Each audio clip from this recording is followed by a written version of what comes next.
you kind of see a funny thing when it comes to teams that are really, truly either underperforming or overperforming. There's always that time where the team starts to start dipping down. But it just goes to show that Arsenal aren't really that team, are they? They're still top of the league. They're still producing wins against big teams, and they really haven't lost their purple patch of form, really. So, are Arsenal the real deal? Or should we just like relax a bit?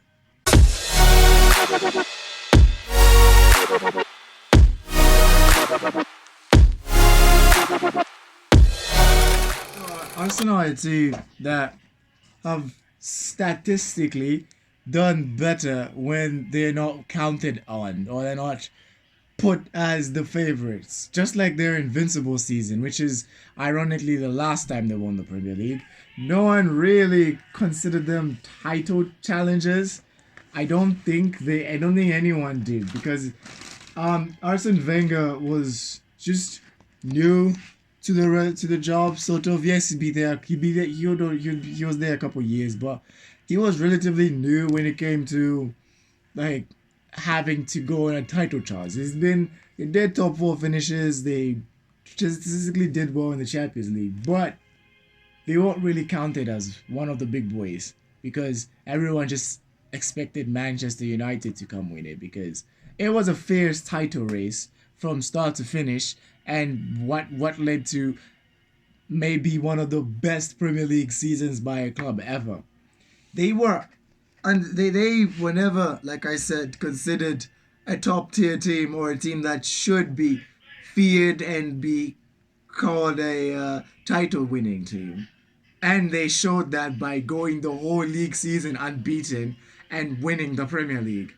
Henceforth, this time around, it's the same thing. I don't think anyone in their right mind would predict Arsenal to be top of the league this time in the season, which is basically the halfway stage of the season, on 50 points, one loss, and really just getting wins over either other title contenders, and while other title contenders just keep slipping up and not really taking it too seriously. You saw how Manchester City have been recently. They've been slipping results. They've been not consistent. Their players have been underperforming as well. Although Haaland has been blowing up the nets of every single Premier League team, but Arsenal are doing what they did that's what they're doing well and truly over a decade ago, which is showing the world that they should be counted as a Premier League title challenger. If you want to go through stats of a team,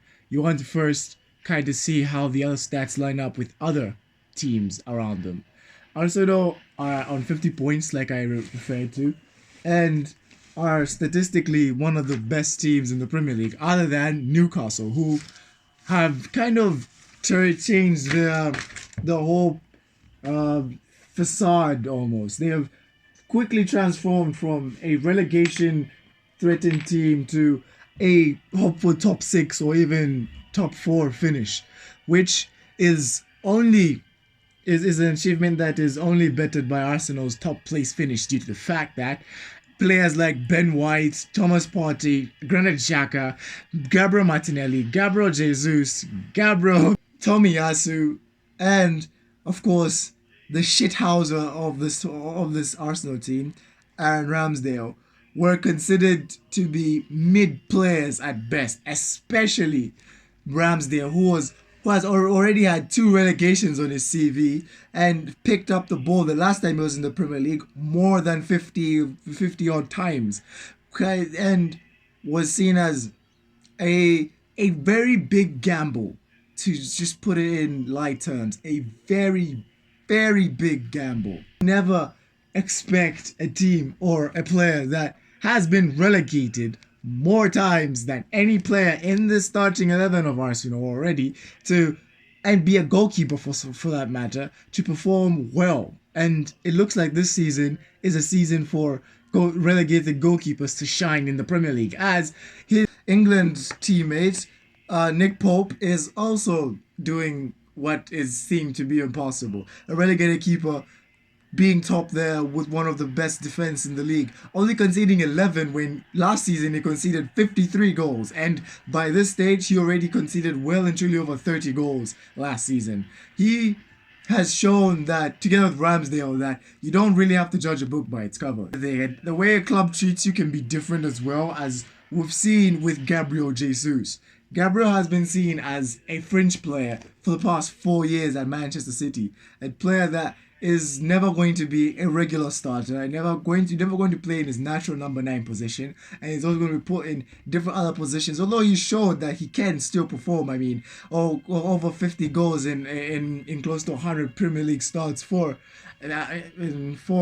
Gabriel Jesus. That shows that he can still score even if he's underused, but still was seen as a player that is never going to break in. We're never going to be one of Manchester City's frontline players. He was brought into his Arsenal squad really as a gamble. Although he's done it in the Premier League, no one really knew if he can do it for a team that he's actually starting for. If he's doing it consistently from start to finish, always starting and doing what strikers are supposed to do. That's why he just decided to show everyone else that he can still do it and just overperform, in my opinion. Not only in goals, but in the way he's helped the Arsenal squad and all the players around him move around and show that they are a squad that need to be taken seriously from. You have a player like Granit Xhaka, who not less than 2 years ago was a disgraced captain, considered to be sold to Roma, and was seen as one of the biggest mistakes Arsenal ever purchased. This season, however, he's just turned it all around. He's been moved up the pitch, which I feel should have been done a long time ago, as Granit has never showed traits of being a defensive midfielder, due to the fact that he's played for Switzerland in an attacking role.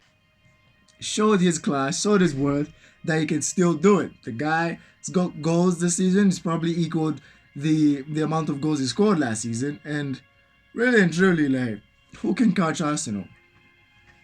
That's where we talk about the contenders. As these contenders are showing that Arsenal have to really do what not a lot of teams have been able to do, which is be as how can I say this? Be as fruitful as Manchester City, or as spoiled with choice as Manchester City are. As there's so many other players that Manchester City could play if any of the stars get injured. Arsenal have showed that they can actually do that and have players ready to play when players are injured. Look, Gabriel Jesus is out. Eddie Nketiah is in. He's already scored. He scored 2 goals against Manchester United. He's scored 9 goals this season, and it's looking good. It's looking like a good little keep. And really, this is not supposed to be something that is like professionally done. I'm just because I changed my view, or they see me like this, I'm holding a pen. This ain't professionally done. This is all from my head. So you better subscribe because my head is just hard. Mission failed. We'll get them next time. So Arsenal win the league. You can tell me that in the script, in the comments below, if Arsenal are well and truly guaranteed the Premier League title. Because let's not forget, last season Liverpool were as close to the Premier League trophy as Arsenal, but they didn't win it. Manchester City, just different sauce. Arsenal better show that they are also something. Later.